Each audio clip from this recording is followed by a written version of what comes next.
겨울이 영원할 것만 같았는데 추운 겨울도 따뜻한 햇살과 새싹이 돋아남의 소망을 보여주시니 감사합니다.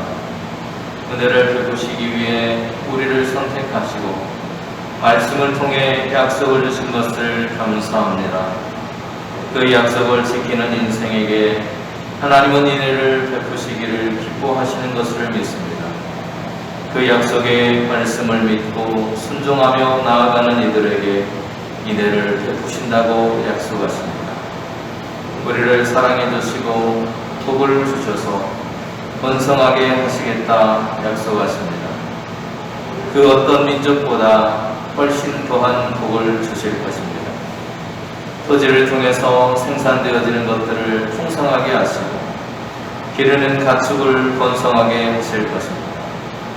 우리가 건강하게 성숙해져 갈 수 있도록 우리를 지켜주실 것을 약속하신 하나님의 은혜를 기억합니다. 매일 수만 명의 사람들이 코로나 바이러스에 의해 감염되고 질병의 고통과 공포 속에 두려워하는 이들입니다. 이러한 우리의 상황을 아시는 하나님께서 이스라엘을 지키시겠다 약속하신 것처럼 질병이 우리의 삶으로부터 멀어질 수 있도록 은혜로 이끌어 주시옵소서. 하나님은 이스라엘의 삶의 모든 부분에 관심을 두시고 구원의 은혜를 베푸시기를 기뻐하셨습니다. 우리의 삶에도 이런 은혜가 있기를 소망합니다. 세상에 곁눈질하지 않고 하나님의 약속을 믿고 나아가는 삶을 살아갈 때 하나님은 은혜를 베풀어 주실 것을 믿습니다. 모두가 힘겨워하는 이 시기에 믿음의 사람으로서 하나님의 말씀에 순종하는 삶을 통해 하나님의 은혜가 우리가 살아가는 삶의 모든 영역 속에 역사하여 주옵소서. 예수님의 이름으로 기도드립니다.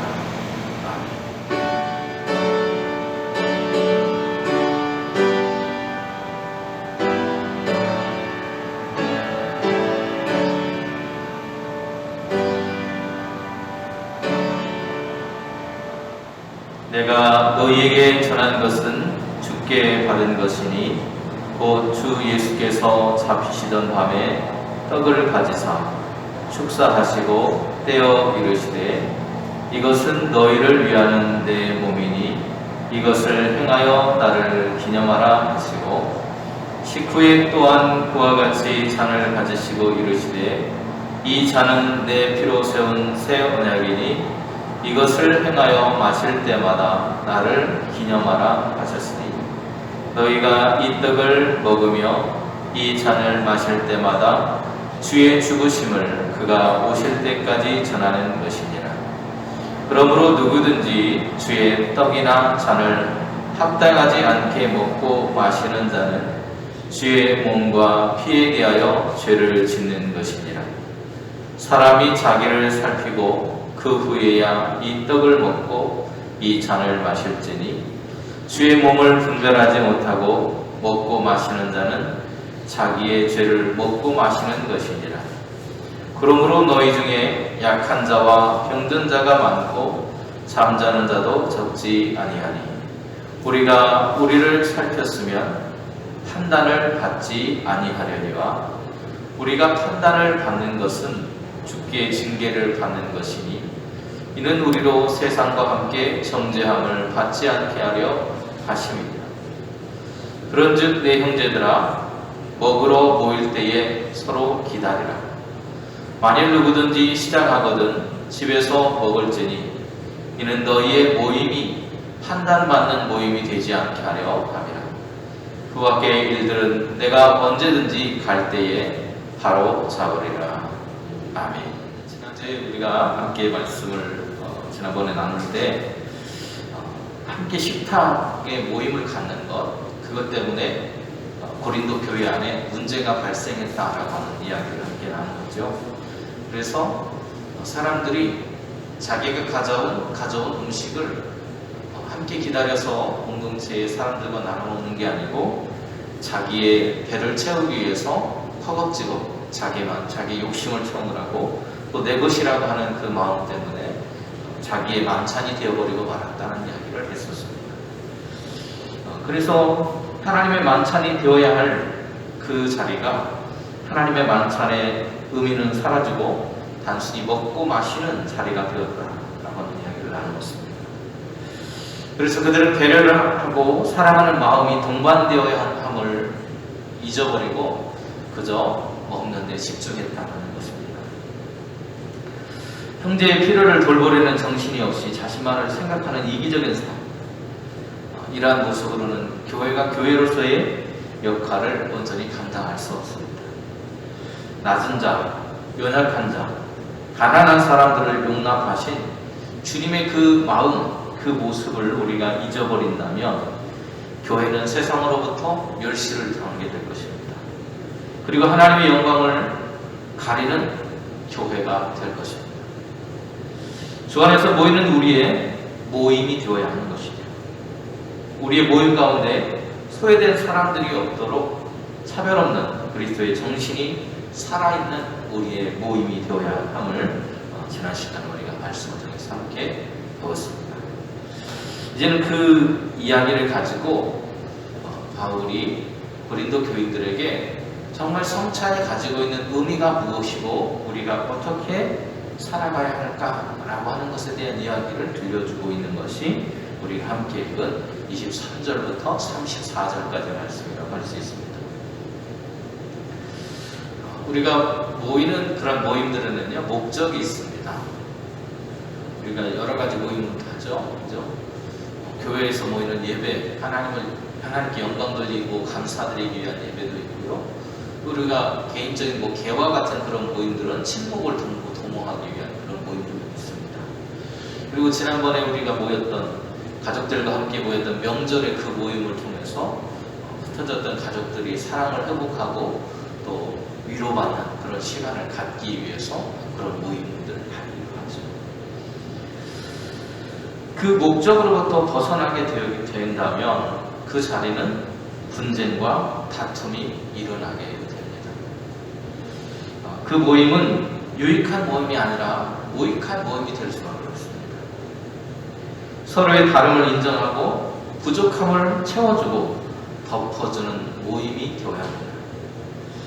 그러나 그렇게 아름다운 목적으로 모였던 모임들도 모이다가 보면 사람의 욕심과 욕망에 따라서 그 목적을 상실하게 되고 그런 목적을 상실하다 보면 사람들 사이에 분쟁이 일어나고 그리고 분쟁이 일어날 때면 네 편 내 편 갈라지는 모습을 보게 됩니다. 참으로 안타깝습니다. 예수님께서 제자들과의 마지막 식탁을 통해서 나누셨던 만찬의 행위가 바울 시대의 초대교회까지 이어졌던 것을 우리가 볼 수 있습니다. 그 안에서 다양한 문제들이 있었던 것을 지난 시간에 우리가 함께 배웠죠. 특별히 고린도 교회의 성도들이 행했던 만찬의 모임이 처음에는 서로가 함께 음식을 나눠 먹는 그런 공동체가 되겠다는 마음으로 그들이 함께 그런 모임을 가졌지만 그들이 모이다 보니까 부유한 사람들과 가난한 사람들 사이에 분쟁이 발생했다는 것을 알았습니다. 이처럼 고린도 교회 성도들은 저녁에 모여서 주의 만찬을 함께 먹으면서 교제도 하고 하나님에 대한 예배도 드렸던 것으로 보여집니다. 그때 부자나 성전들은 일찍 모일 수 있었지만 가난한 사람들은 일을 하느라고 일찍 올 수가 없었습니다. 그러다 보니 일찍 온 부유한 사람들이 음식을 가져다 먼저 먹는 일들이 발생했죠. 늦게 온 가난한 사람들은 저기 가면 먹을 수 있겠다, 위로를 받겠다, 우리가 주 안에서 함께 모인 모임이기 때문에 저 안에 가면 하나님의 사랑을 회복할 수 있겠지 하고 소망을 가지고 갔는데 그곳에서조차도 사람들에게 차별받게 되었다는 것입니다. 얼마나 상실감이 들었겠습니까? 그곳에 가도 주님이 함께 음식을 나누면서 가난한 자들의 병원을 해결해 주셨던 교회의 본래의 모습이 사라져버린 상태였다는 겁니다. 그 저녁의 모임은 각자가 음식을 가져와서 모두가 함께 그리스도의 사랑의 교제를 나누는데 그 목적이 있었다는 거예요. 그런데 그 목적이 잊어버렸습니다. 여러분, 며느리들이 명절을 왜 싫어하죠? 며느리들이 명절 왜 싫어합니까? 명절로 가면 가족들하고 함께 대화도 하고 쉬기도 하고 이렇게 위로도 받고 해야 되는데 뭐만 하다 와요? 뒷설거지만 하다가 와요. 그러니까 지쳐가지고 오히려 차라리 안 갔으면 하는 사람들이 생겨난다고 하잖아요. 목적을 상실하는 모습이죠. 오늘 교회 공동체 안에도 이러한 모습들이 보였다라는 겁니다. 특별히 그 고린도 교회가 사람들이 늦게 오는 사람들을 기다려주지 않는 그 모습 때문에 아픔을 경험하게 됐다는 거예요. 바울은 그런 사람들, 가난한 사람들에 대한 배려를 우리가 해야 됩니다. 그리고 우리가 처음 만났던 그 목적을 잊어버려서 안 됩니다라고 강조하고 있다는 것입니다. 교회의 모임이 세상의 모임과 다른 이유는 바로 여기에 있다는 거예요. 하나님의 말씀이 우리의 기준이 되고요. 그리스도께서 걸어가셨던 그 길을 따라가는 사람들의 모임이기 때문에 주님께서 우리를 사랑으로 대하셨고 차별 없이 대하셨던 것처럼 교회 공동체 안에서는 이런 사랑과 차별 없는 모습이 보여져야 된다는 것입니다. 교회의 하나님의 말씀이 아닌 세상의 원칙과 기준, 내가 가져왔으니까 내가 먹으면 돼 라고 하는 기준, 저 사람들 안 기다려줘도 돼, 내가 가져왔는데 내가 떳떳하게 먹으면 되잖아 라고 하는 것은 통하지 않는다는 거예요. 그것은 그리스도의 길이 아니라 세상의 길일 수밖에 없기 때문입니다. 그 세상의 길을 따라가는 동안에 우리는 사랑으로 섬기는 것이 아니라 높아지려 하는 마음이 생겨나기 시작합니다. 그래서 교회 공동체의 모임이라고 모였던 그 모임은 더 이상 교회의 모임이 될 수 없다고 바울은 말하고 있습니다.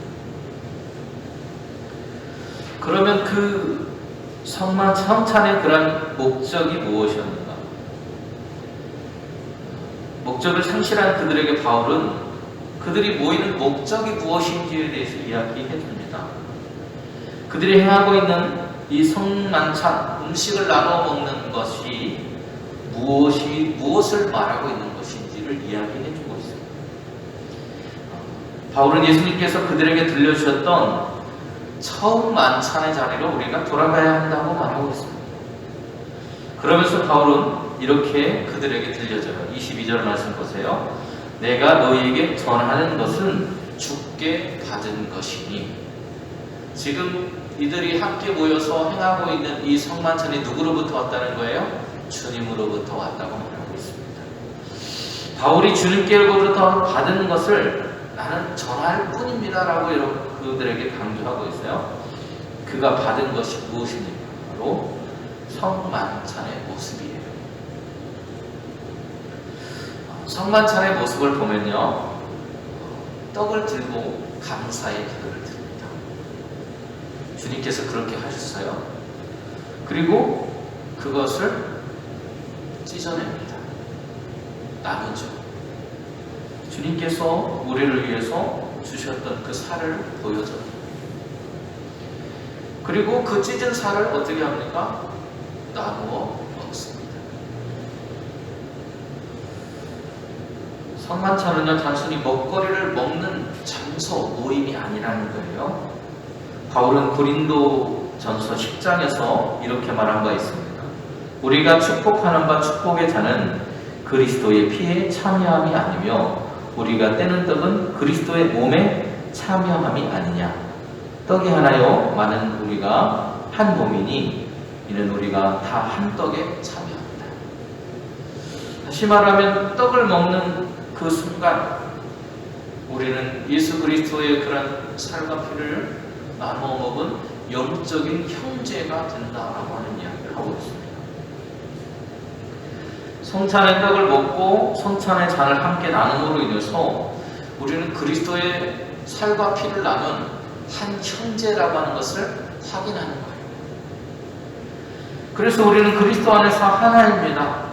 주님만이 우리의 머리가 되고 우리는 누구도 누구를 차별할 수 있는 그런 사람이 될 수 없습니다라는 거예요. 주님이 우리의 머리가 된 공동체, 그래서 우리는 모두가 주님 앞에서 동등한 존재입니다. 교회는 우리가 속해 있는 지교회를 말하는 것이 아니라 그리스도 예수를 우리의 구주로 믿고 그분을 우리의 머리로 삼고 주님의 살과 함께 그분의 우리를 위해서 흘리신 그 보혈의 공로를 함께 기억하고 그 공로에 따라서 용서받은 자라고 하는 사실을 기억하면서 주님의 마음으로 세상을 해서 나도 그렇게 살겠다라고 하는 것을 결단하는 자리가 바로 그 자리라는 겁니다. 이 말을 다른 말로 해보면 우리가 속해 있는 교회라고 하는 것은 단순히 어떤 건물을 말하는 것이 아니라 예수님이 우리에게 보여주셨던 자신의 온 삶을 내어주신 그 사랑, 그 섬김을 우리도 배워서 그렇게 살겠습니다라고 고백하는 사람들이 모이는 공동체라는 것입니다. 그래서 우리가 그리스도인으로 살아가는 목적은 예수님은 제자들을 향해서 그 목적에 대해서 이렇게 말씀을 하십니다. 오늘 바울이 전합니다. 이렇게 전해요. 이것은 너희를 위하는 내 몸이니 이것을 행하여 나를 기념하라. 성만찬을 행하라는 거예요. 아까 뭐 한다고 해서 떡을 들고 감사하고 그리고 그것을 찢고 나누는 것입니다. 우리의 삶을 나누는 거예요. 주님께서 우리에게 자신의 몸과 피를 나누어 주심으로 사랑해 주신 것처럼 우리를 향하신 하나님의 사랑, 내가 받았던 예수님의 그 사랑을 우리도 세상으로 나가서 사람들과 함께 부딪히면서 그들에게 예수님의 그 사랑을 증거하는 거라는 겁니다. 십자가를 통해서 자신의 물과 피를 쏟아서 우리의 죄를 용서하신 바로 그 사랑, 죄와 허물로 죽을 수밖에 없었던 인생들을 살리신 그 생명의 역사, 그것을 나누는 것, 그것이 성찬의 의미입니다. 우리는 그 사랑을 받은 공동체입니다. 그 사랑을 받은 공동체이기 때문에 온 삶을 들여서 헌신하는 거예요. 주님께서 우리에게 자신을 내어주신 그 모습대로 우리도 나가서 우리의 삶을 드리는 겁니다. 그래서 우리가 드리는 헌금, 또 우리가 몸으로 드리는 봉사, 이 모든 것들이 다 그런 사랑의 실천에 사용되어지는 것입니다. 우리의 모임의 목적은 바로 그것을 결단하는 자리라는 겁니다. 누군가 하겠지가 아니라 주님께서 나를 위해서 보여주신 바로 그대로 너희도, 아니 나도 그렇게 하겠습니다. 나도 그 사랑의 길을 걸어가겠습니다. 나도 이웃을 섬기는 그 일을 행하겠습니다. 내가 주님 앞에서 우리가 함께 모여서 형제인 것, 그리스도 안의 형제인 것을 고백하고 그 형제의 공동체로서 함께 사랑하겠습니다라는 것이 오늘 용산교회의 그런 모습이 되어야 한다고 말하고 있습니다. 그러기에 성찬은 함부로 행해서는 안 되고, 그 성찬의 모임의 자리는 특별히 그런 고백의 마음을 가지고 서 있는 사람들이 주님의 살과 피를 나누는 장소였다는 것입니다. 주님은 나의 구주이십니다. 십자가 희생과 사랑에 감사하고 오늘 주님이 걸어가셨던 그 길을, 나도 그 십자가의 길을 걸어가겠습니다. 바로 그것이 우리의 진정한 먹음의 그리고 나눔의 의미라고 하는 것을 오늘도 기억하며 살아갈 수 있기를 간절히 소망합니다. 그런 마음이 있는 사람들은 오늘 바울이 말하고 있는 것처럼 기다려 줄 수 있다는 거예요. 33절에 말하죠. 그런즉 내 형제들아 먹으러 모일 때에 서로 기다리라. 이 마음이 없으면 기다려주지 못한다는 거예요. 그 마음을 가지고 서로를 기다려주고 용납해주고 할 수 있는 오늘 우리 용산교회 사랑의 공동체가 될 수 있기를 간절히 소망합니다. 로마서 15장 2절은 우리에게 오늘도 이렇게 전하고 있습니다. 우리 각 사람이 이웃을 기쁘게 하되 선을 이루고 덕을 세우도록 할지니라. 기도하겠습니다.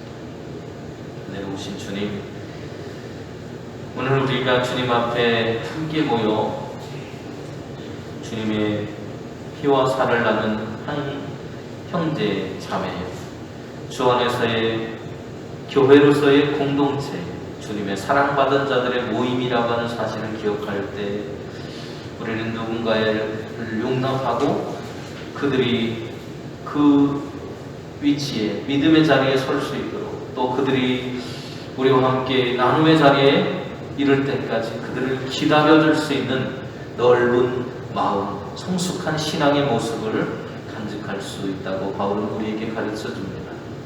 주님, 우리의 매일의 삶이 이라는 성숙한 신앙의 자리에 설 수 있도록 은혜로 함께하여 주시옵소서. 예수님 이름으로 기도드립니다. 아멘.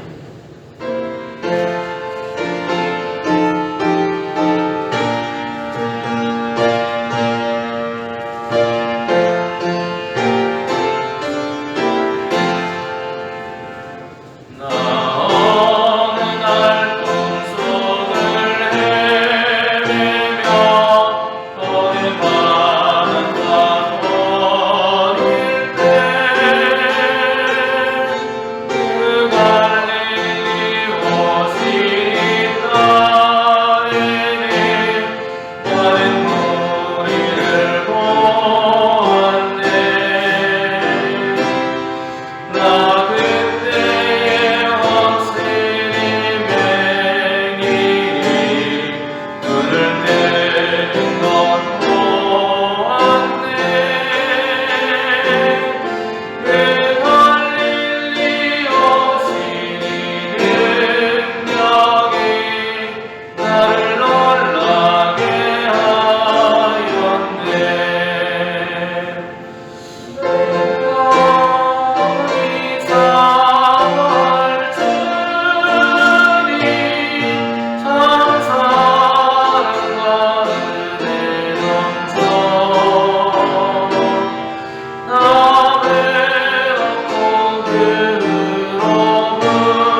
나라가 임하오시며 하늘에서 이룬 것 같이 땅에서도 이루어지이다. 오늘날 우리에게 일용할 양식을 주시옵고 우리가 우리에게 죄 지은 자를 사하여 준 것 같이 우리 죄를 사하여 주시옵고 우리를 시험에 들게 하지 마시옵고 다만 악에서 구하시옵소서. 그 나라와 권세와 영광이 아버지께 영원히 있사옵나이다.